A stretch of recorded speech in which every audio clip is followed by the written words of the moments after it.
أعوذ بالله من الشيطان الرجيم. بسم الله الرحمن الرحيم.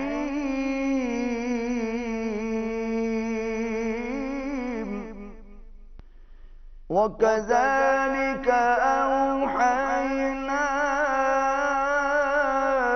إليك روحا من أمرنا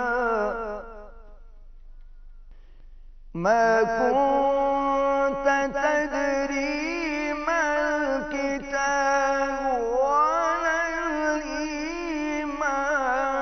ولكن جعلناه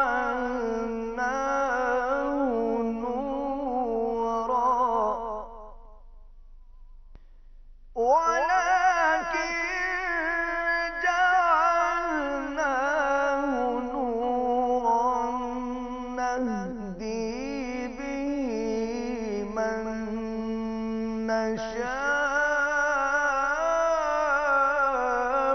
من عبادنا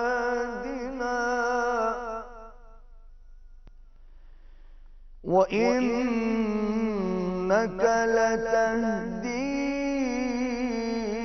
إلى صراط مستقيم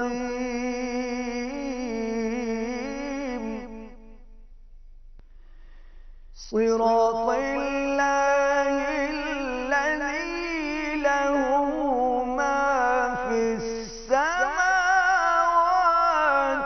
وما في الأرض ألا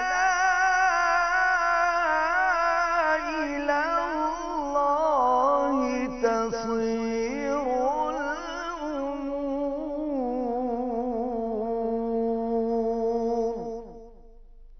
صدق الله العظيم.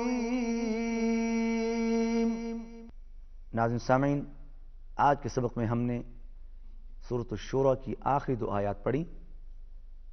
बाद में आपने इन्हीं आयत की तिलावत भी समाअत फरमाई। आज की तिलावत जिस लहजे में मैंने पेश की उसका नाम है सीका। इसी के साथ हमारा आज का सबक ख़त्म होता है। इंशाअल्लाहुल अज़ीज़ आइंदा सबक में आपसे मुलाकात होगी। इजाज़त दीजिए। अल्लाह।